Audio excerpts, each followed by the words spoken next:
Good day. Before I proceed with this video, a brief apology. I'm making this video with a bad cold.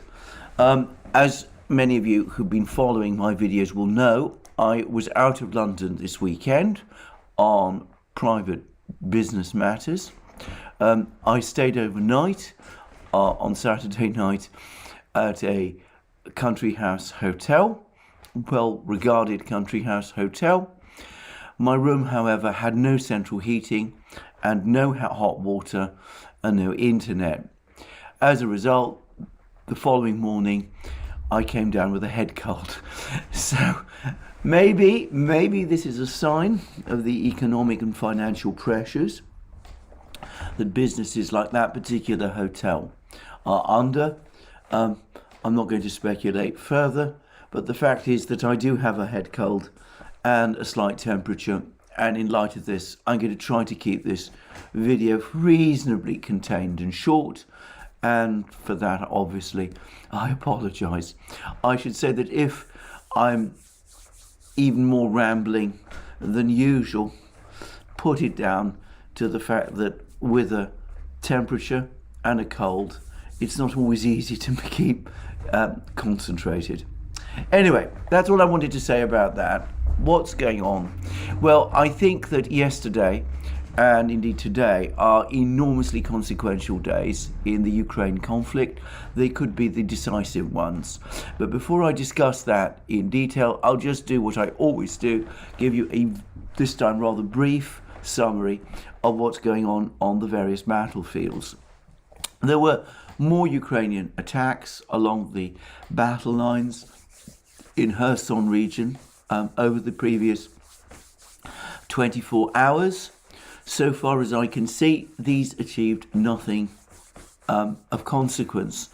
On the contrary, a Russian military unit, which is stationed at the important ford of Davidov Brod, has apparently reported back that it fought the Ukrainians to a standstill there and drove them back several kilometers and destroyed a fair amount of their equipment. Now, there are rumors circulating, pushed especially hard by Rybar, this rather interesting Telegram channel, or blog, if you prefer, that the Ukrainians are preparing some major amphibious assault on the Kinburn Spit near Kherson city, and with apparently 2 battalions. That would be, I guess, roughly 1,000 men, and this is all part of some last attempt, presumably, to achieve some kind of decisive outcome in this offensive in Kherson region. Now, I'm not, as I've said so many times, a military man. This does look to me a very, very high-risk assault if it really is going to be carried out. And of course, the fact that Rybar apparently knows all about it must mean that the Russians do as well.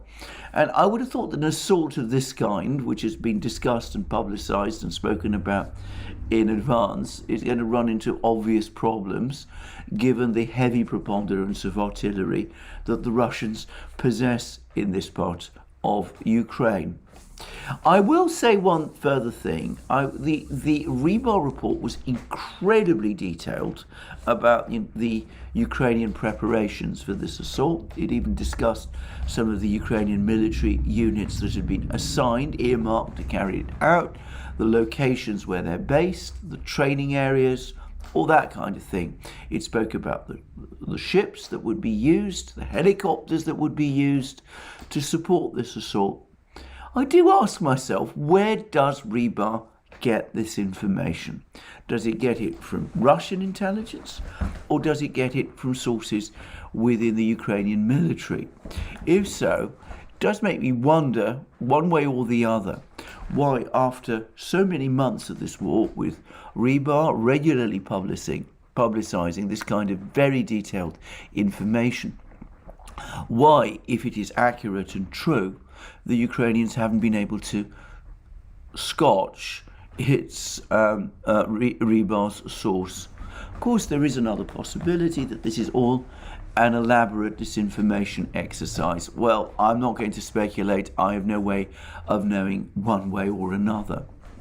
Rybar also, by the way, has reported another very elaborate and complex plan by Ukraine to launch some kind of offensive in Zaporozhye region. Now, this is an area where I said yesterday that the Russians have heavily reinforced and seem confident that if an offensive of that nature is indeed launched, then they can repel it. Well, again, Rybar provided a huge amount of information, including a council of war held by the Ukrainian commanders, in which they discussed and apparently agreed the directions and objectives of this offensive, which from the look of it, by the way, seems fairly limited. I do wonder again how exactly Rybar has been able to get information about what is presumably a secret Ukrainian council of war. I mean, these are just questions. I don't necessarily want or expect answers, but I just throw them out. Anyway, further east, we're not getting much information, at least I've not seen much information about what's going on around Donetsk city. But in Bakhmut itself, the Wagner Group has now captured an electricity substation, which apparently is important for providing energy, power and energy across northern Donbass. But perhaps it's even more important in terms of the fighting for Bakhmut, in that it's on elevated ground and it provides excellent sight lines for enabling the Russians, we'll call them the Russians, the Allied forces if you prefer, to see large areas of the Bakhmut area, including the important suburb of Zaitsevo, where the Wagner Group is also apparently fighting. So more advances, it seems, by the Wagner Group in Bakhmut. My own sense is that this is by far the most intense and important battle being fought at the moment. It seems that Ukrainian losses in this area are extremely high, and it seems also that there are again complaints from some of the Ukrainian units that have been committed to this battle, that they are all but forgotten by the authorities in Kiev, that they're sent to fight without proper equipment, ammunition, all those sort of things. There's a video circulating which looks like it's true of a unit in this particular area, Ukrainian unit in this particular area, addressing exactly that sort of complaint to President Zelensky. We've seen much of that over the course of the war. We've seen less of it recently, perhaps because the Ukrainians have had this morale uplift following the successful offensive in Kharkiv region, but it looks as if it's back. Anyway, further north still, there's intense fighting going on in northern Donetsk city around a town called Krasny Liman, formerly Liman when it was controlled by the Ukrainians. The Russians, to the best of my memory, captured it in May, without much resistance, by the way.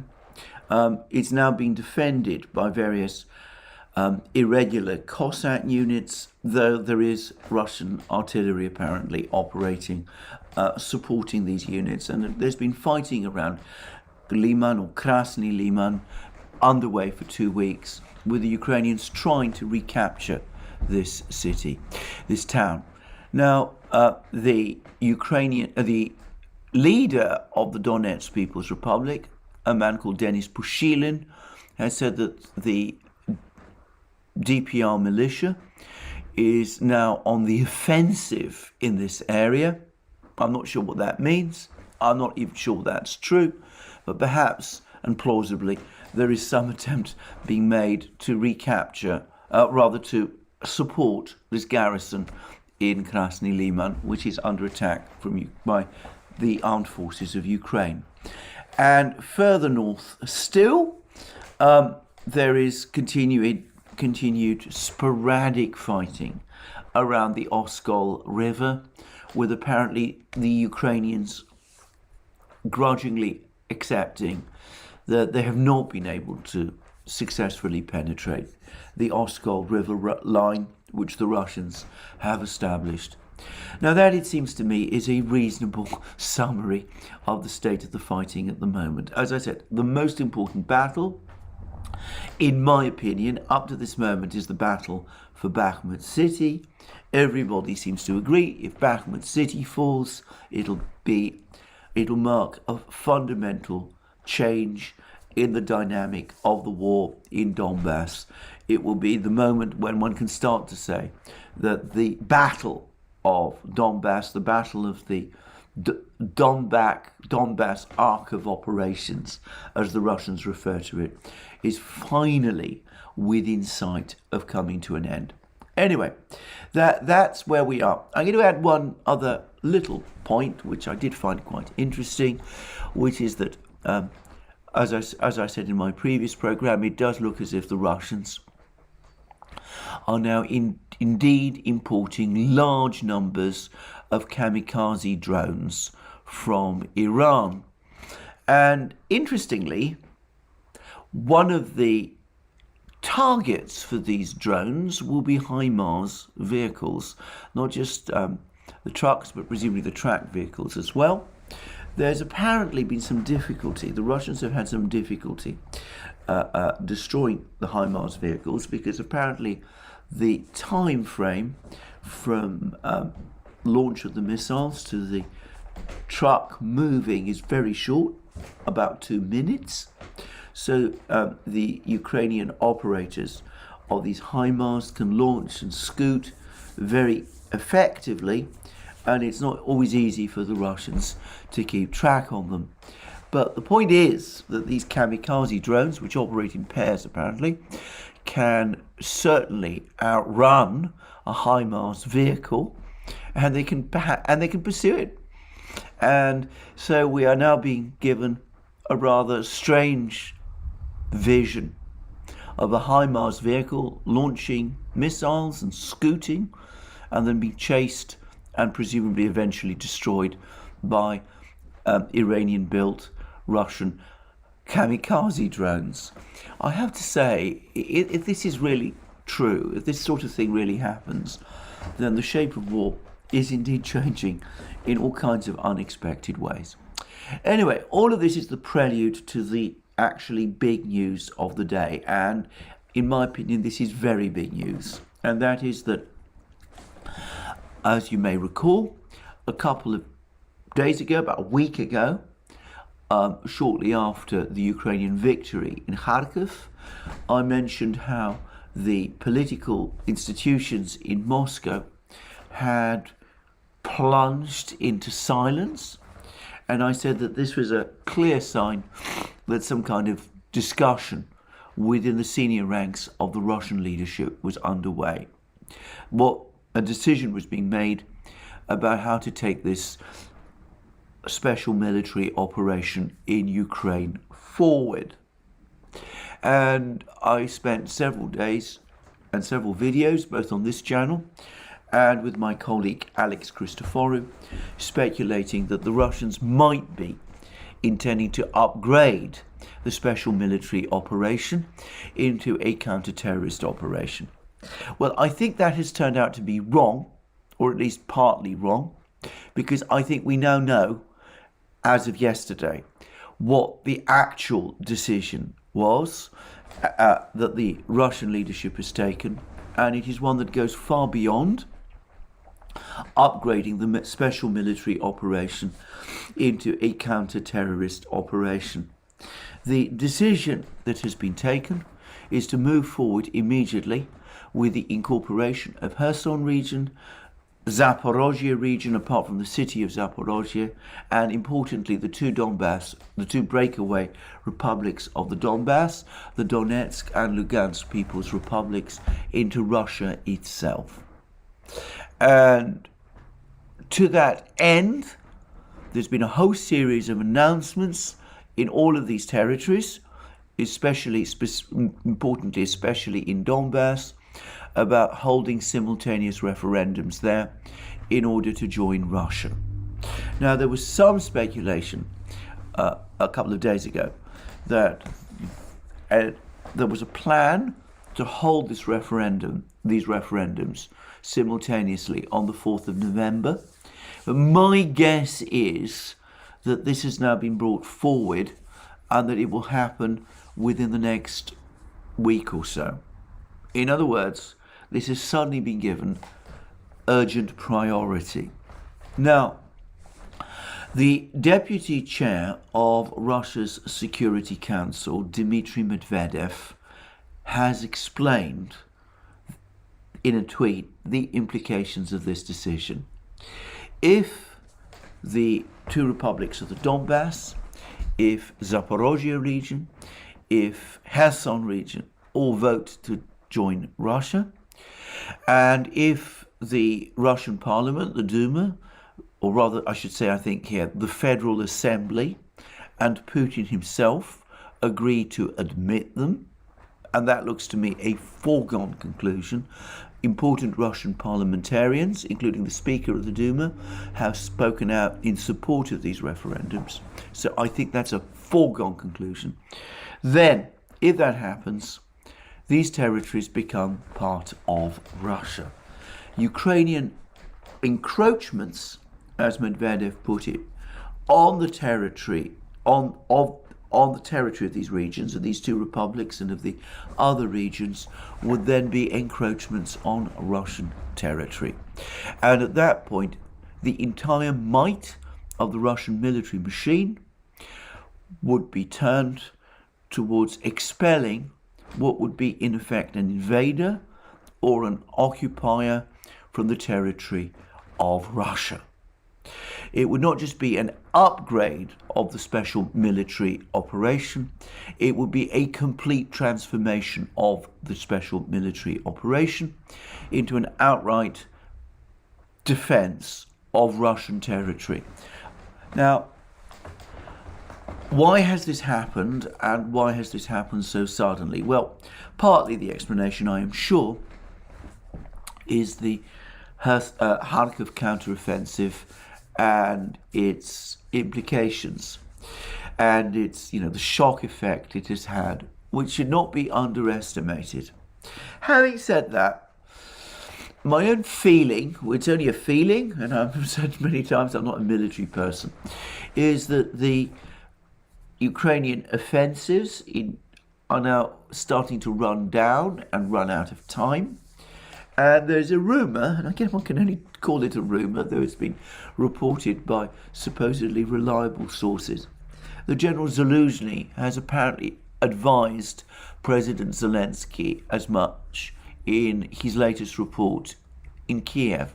He's apparently or supposedly told President Zelensky, General Zaluzhny has, that the Ukrainian military has suffered very severe losses over the course of these offensives. It's lost many men. It's perhaps even more importantly lost an awful lot of material. It's going to struggle to sustain these offensives for much longer. And beyond that, with autumn now closing in, the steppe lands of southern Ukraine, where much of this fighting is going on, are now going to become boggy or marshy, or at least soft. The ground's going to become soft, and it's going to be much more difficult to sustain offensives of this kind, especially, by the way, with the sort of equipment that the West has been supplying to Ukraine, which is not really, or so it seems to me, designed for this kind of territory and this sort of climate. So General Zaluzhny is supposedly advising President Zelensky that the time has come for Ukraine to revert to a defensive strategy. Now, as I've said previously, one of the greatest, easiest traps a commentator can fall into is believing in the truth of a report simply because it appears to corroborate that which the commentator already believes is true. I happen to believe that what General Zaluzhny has supposedly outlined to President Zelensky is true, and that inclines me to think that this report is also true and that it corroborates my beliefs. But one must be honest, I don't know that it is true. It might just be a guess. It may be that General Zaluzhny is giving President Zelensky completely different advice. But having said that, this does correspond with what I am seeing others say. So to give us some examples, I understand that Scott Ritter is also now talking about the fact that the climate conditions are now making further offensives by Ukraine difficult.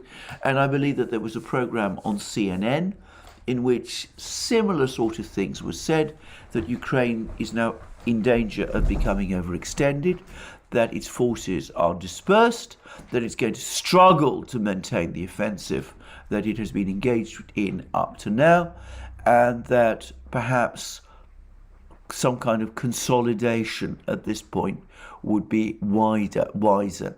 I haven't seen this program. I might be misunderstanding or misrepresenting it, and if so, apologies. But anyway, that's summaries of what it has said or supposedly said, which I have seen. Anyway, there we are. So it could be that military developments on the battlefields have pushed the Russians to this decision. I think the psychological shock of the Kharkiv offensive, which should not be underestimated, regardless of what its actual military effect was, that has also played a role. But I'm going to make a further guess. I am, in fact, absolutely sure about this.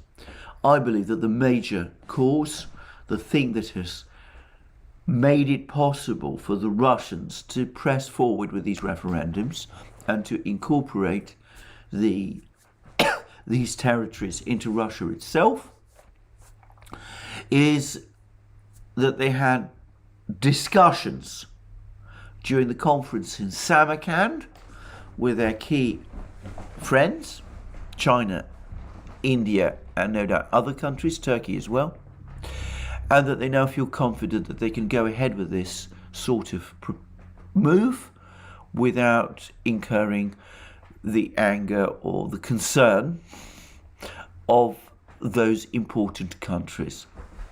Now, I say that because I've no doubt that the eventual plan all along has been to incorporate all these territories into Russia.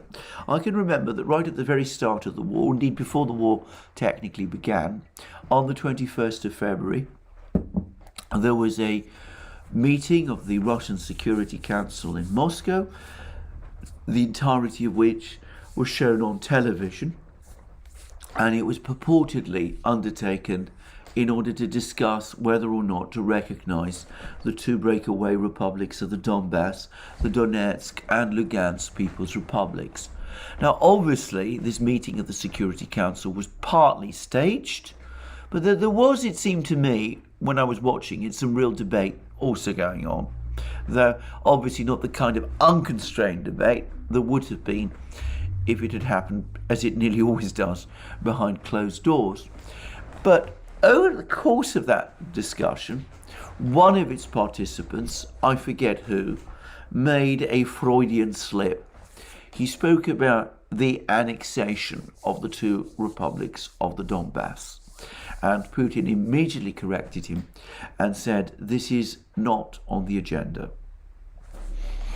Now, the fact, however, that somebody at that Security Council meeting did in fact mention the word annexation, Anschluss, as the Germans would say, does suggest to me that it was at least on some people's and perhaps on everybody's minds at that meeting. In fact, I'm going to go much further. I'm going to say that I'm pretty sure that this has been what they've been talking about for months, both months preceding this, in the event that the diplomacy, the attempt to sort this thing out diplomatically through the Minsk agreement failed. And I suspect that they've been talking about this ever since. And we've had stop-go suggestions about referendums in some of these regions. So there was talk at one time that Kherson region was going to have a referendum to join Russia on the 11th of September. Now, the Russians never publicly endorsed that. There was never any indication that the Russian government itself was willing to go along with that. And eventually, the idea of holding a referendum on the 11th of September in Kherson region was called off. Notice that there was no other suggestions at that time of referendums in Donetsk and Lugansk or in Zaporozhye. Now, I suspect that the Kherson referendum idea was being floated as a trial balloon to see what the reaction internationally would be. But I think what probably has happened is that, having come to Samarkand, having discussed the situation in Ukraine at length with the Chinese and Indian leaders, the Russians now feel that the moment has come when they can press ahead with these referendums without this causing their friends in China and India any special concern or embarrassment. I think they've been able to persuade, or at least they believe they've been able to persuade, the Chinese and the Indians that Russia has bent over backwards to be as reasonable as it can. It's offered negotiations, it's offered talks, it's made proposals, it spent 8 years over the Minsk agreement, which was never implemented, even though it was backed by a resolution of the UN Security Council. It negotiated in good faith in March, but the Western powers pulled the plug on those negotiations.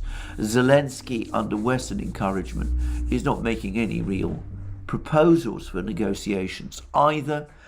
The West seems to be instead on a crusade against Russia, and that the point has now come to bring this whole business to an end. And of course, China and India do have concerns about supporting secession in another country, and they will never publicly, I think, endorse this move. But against that, the Chinese and the Russians are deeply patriotic people, the leaders of these countries are, and it seems to me that Putin has been working extremely hard over the last year, since long before the actual fighting began, to explain to the Chinese and the Indians and to opinion in the global south that the territory that is being fought over in Ukraine is part of the historic Russian homeland, and that the people who live there are Russians. There was that extraordinary long essay that he wrote about a year ago, which caused all that anger and annoyance in the West, in which he talked about Russia and Ukraine as fraternal nations. It was one people, in fact. And then there was the rather rambling speech that he gave when he ordered the special military operation. Well, actually, not when he ordered the special military operation, but when he confirmed his decision to recognize the two republics of the Donbass, the Donetsk and Lugansk People's Republics. And it went into all kinds of details about the history. And of course, none of that cut any ice in the West. I pointed out many times it was much more attentively heard in Russia itself. But of course, no one in the West ever considers that that Putin was probably addressing a third audience as well, which was China, India, and the global south. And in these countries, telling them that this is a problem created by the separation of territories from the historic motherland, and that the West instead of seeking a peaceful solution, has been pursuing policies which appear to be aimed at ending Russian presence in this part of their historic motherland. In nations like China, India, many other nations, that kind of thing will carry a great deal of traction. So I think that the Russians now feel that with the latest American moves, the dispatch of arms supplies to Ukraine, with Boris Johnson's various visits to Kiev, with every speech that Ursula von der Leyen and Robert Habeck and all of those people make, they probably feel that after they've had these discussions in Samarkand with the Chinese and Indian leaders, that the point has now been reached when they can finally take the steps necessary to end this thing by announcing these referendums, holding these referendums, incorporating these territories into Russia, sending in not just a Russian expeditionary force, but a proper commitment by the Russian military sufficient to end this war, or so they hope. And that, I think, explains some other things. Firstly, anybody who watched that press conference that Putin gave in Samarkand, which I've discussed in another video, would have noticed that he looked extremely confident and pleased. And I think the reason he felt confident and pleased is because he was pleased with the support he felt he got, the attentive ear he got from his Chinese and Indian friends. And going beyond that, we've also seen over the last few hours that an important Russian official, Nikolai Patrushev, the secretary of Russia's Security Council, Putin's national security advisor, he's been having talks, I presume, in Beijing with Yang Jiechi, who fulfills the role of national security advisor for Xi Jinping. Now again, we're not really told exactly what the purpose of this meeting is, but Patrushev seemed to come away pleased with the outcome. And again, I can't help but think that Ukraine and the problems there were high on the agenda, and that the Russians made known to the Chinese their intention to press forward with these referendums, and let's say that they got no pushback from the Chinese about them. So that, I think, is why the referendums are taking place now. Doing so earlier, right at the start of the war, might have been a much harder sell in Beijing and Delhi. It might have looked like Russia was pursuing or conducting a war of conquest in Ukraine. Waiting until this point, allowing the mood amongst the Chinese and Indian leaders to crystallize, has made it easier for the Russians to justify and explain this move, point out that this is the only realistic option, the only way of settling this conflict once and for all. So that is, I think, why it is happening now. I want to say once more that people who discuss this war and who isolate its various parts from each other, the military, the economic, the diplomatic, are not seeing it the way Putin and his officials must be seeing it from their perspective as they discuss the war in the Kremlin. Putin doesn't have the luxury of simply ignoring the diplomatic aspects of the conflict or the economic aspects. In fact, he had a long meeting about the state of the Russian economy with his government just yesterday. He can't simply ignore and disregard these things. For him, all of these things are connected. So if he's waited this long to call these referendums, because the ultimate decision maker is him, if he's waited this long to call these referendums, it will be because there were reasons, real reasons, probably diplomatic reasons, in fact I am sure diplomatic reasons, which up to this point have deterred him from doing it. Now, after the discussions he had in Samarkand, after the discussions Patrushev had in Beijing, I presume, the way is clear to go ahead. I'm going to make here a guess, and this is a real guess. I think that Patrushev's purpose in meeting with Yang Jiechi was principally in order to explain to the Chinese what